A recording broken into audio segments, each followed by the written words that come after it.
दोस्तों, क्या पश्चिम बंगाल के अंदर वही खेल दोहराया जा रहा है जो महाराष्ट्र के अंदर एनसीपी के साथ हुआ, जो महाराष्ट्र के अंदर शिवसेना के साथ हुआ? क्या अब वही खेल फिर से दोहराया जा रहा है पश्चिम बंगाल के अंदर तृणमूल के साथ?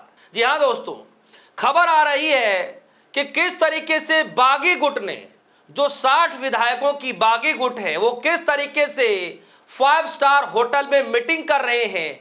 न सिर्फ मीटिंग कर रहे हैं बल्कि किस तरीके से अपना एक अलग गुट बना करके खुद को असली टीएमसी साबित करने की कोशिश कर रहे हैं। यानी कि दोस्तों, जो खेल शिवसेना के साथ हुआ, 2 धड़ों में बांट दिया गया, 2 हिस्से कर दिए गए और फिर उस हिस्से का भी हिस्सा कर दिया गया। अभी हाल ही में 6 सांसदों को तोड़ा गया और गृह मंत्री अमित शाह जी ने भाषण देते हुए कहा कि अब कोई उद्धव गुट और शिवसेना शिंदे गुट नहीं है, सिर्फ अब एक ही गुट है और वो है सिर्फ शिवसेना। यानी असली शिवसेना जो है शिंदे गुट है। तो दोस्तों, यही हाल टीएमसी के अंदर पश्चिम बंगाल के अंदर किया जा रहा है और किस तरीके से 60 विधायकों ने मिलकर के अपना अपना पद भी चुन लिया, कोषाध्यक्ष भी बना लिया, महासचिव भी बना लिया, सब कुछ। और उस गुट से ममता बनर्जी और अभिषेक बनर्जी को साइड कर दिया गया। लेकिन दोस्तों, ममता बनर्जी ने उससे 2 कदम आगे चल करके नया दांव खेल दिया। जी हां, नया दांव खेला। और क्या खेम खेला है मैं आपके सामने पढ़ने जा रहा हूं। हिंदुस्तान लाइव की खबर आई, खबर में लिखा है, बगावत के बीच ममता बनर्जी का नया दांव, 2 हफ्ते में दूसरी बार बनाई टीएमसी की नई कार्य समिति, इसी को भेजी। यानी कि ज्ञानेश कुमार इलेक्शन कमीशन को वो नई कार्य समिति बनाने वाली सूची, लिस्ट, नाम जो भी कह लीजिए, वो इलेक्शन कमीशन को, चुनाव आयोग को या ज्ञानेश कुमार को टीएमसी ने भेज दिया है। 2 हफ्ते के भीतर कहा जा रहा है कि दूसरी बार टीएमसी ने नई कार्य समिति बनाई है। पहली कार्य समिति किसने बनाई? टीएमसी के बागी गुट। बागी गुट कौन? जो 60 विधायक अलग रुख अख्तियार कर रहे थे। खबर आई, पश्चिम बंगाल की मुख्य विपक्षी पार्टी तृणमूल कांग्रेस के भीतर चल रहे बगावत और गंभीर आंतरिक सत्ता संघर्ष के बीच पार्टी प्रमुख ममता बनर्जी ने टीएमसी कार्य समिति की एक और नई संशोधित सूची चुनाव आयोग को भेजी है। सूत्रों के अनुसार सोमवार को तारीख वाली इस सूची को उसी दिन नई दिल्ली के चुनाव आयोग को समक्ष जमा कर दिया गया। राजनीतिक विश्लेषकों का मानना है कि ममता बनर्जी ने टीएमसी के बड़े पैमाने पर हुई ऐतिहासिक बगावत के बाद पार्टी संगठन पर अपना पूर्ण नियंत्रण वापस पाने, बागी नेताओं को अपने कानूनी दावेदारी को मजबूत करने के लिए और चुनाव आयोग के सामने पार्टी पर अपना कानूनी दावेदारी को मजबूत करने के लिए ताबड़तोड़ 2 हफ्तों में दूसरी बार नई राष्ट्रीय कार्य समिति का गठन किया गया। यह घटना उस दिन सामने आया जब ऋतुव्रत बनर्जी के नेतृत्व वाली बागी गुट ने एक अलग कार्य समिति की घोषणा कर दी। इस बागी गुट ने नए ढांचे से ममता बनर्जी और अभिषेक बनर्जी दोनों को बाहर कर दिया गया। बागियों के गुट ने पूर्व मंत्री और मध्य हावड़ा के विधायक अरूप रॉय को अपना अध्यक्ष चेयरमैन नियुक्त किया। इसके अलावा विधायक फरहाद हकीम को और रथीन घोष को उपाध्यक्ष, जबकि ऋतुव्रत बनर्जी और जावेद खान, संदीपन साहा और सबीना यास्मीन को महासचिव बनाया। वहीं कहा यह जा रहा है एक व्यक्ति को, एक विधायक को कोषाध्यक्ष भी नियुक्त कर दिया गया। कुल मिलाकर के यहां पर अब पूरी जो लड़ाई है पार्टी के अस्तित्व की है, पार्टी के सिंबल की है, पार्टी की बैनर की है और पूरी पार्टी के अस्तित्व की बात है। तो यहां पर एक अलग गुट बना करके यह दावा किया जा रहा है, यह विचार किया जा रहा है कि भाई हम कोषाध्यक्ष हैं टीएमसी के, हम जो महासचिव हैं, हम जो है पार्टी के प्रदेश अध्यक्ष हैं, यह दावा किया जा रहा है।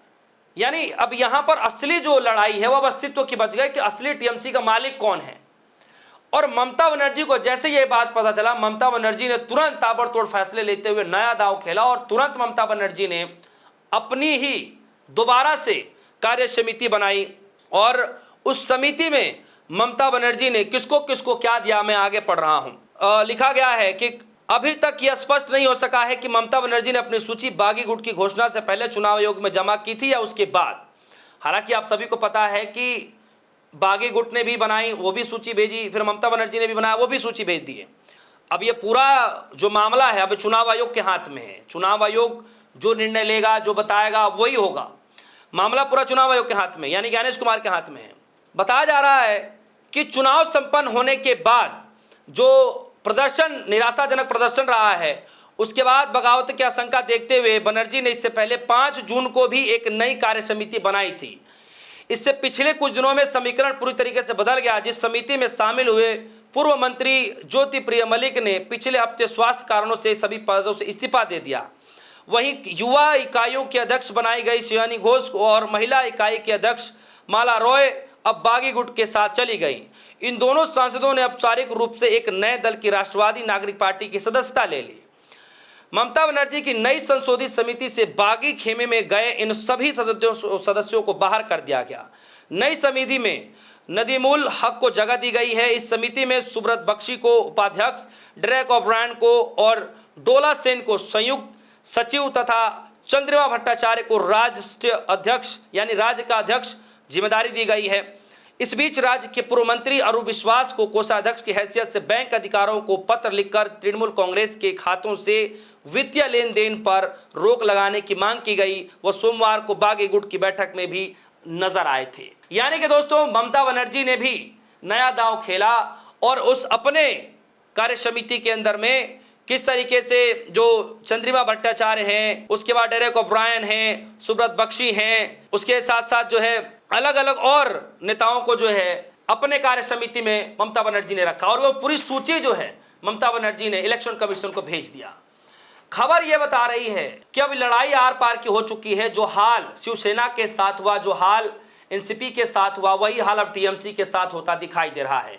लेकिन ममता बनर्जी शायद वो गलती नहीं करेंगी, क्योंकि 2 बार विपक्षी पार्टियों के साथ जो हालत हुआ है ममता बनर्जी के साथ लगभग वही किया जा रहा है।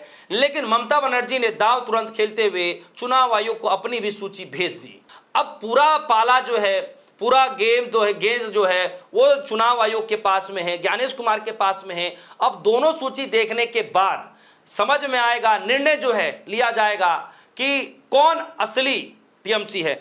खबर में लिखा है कि दोनों गुटों की ओर से अलग अलग दावे सामने आने के बाद अब सबकी नजरें निगाहें चुनाव आयोग पर टिकी हैं कि वह किस समिति को पार्टी का आधिकारिक और वैध ढांचा मानता है। राजनीतिक जानकारों का मानना है कि पार्टी के नियंत्रण की यह लड़ाई चुनाव आयोग के फैसले के बाद अंततः अदालत की दहलीज तक भी पहुंच सकता है।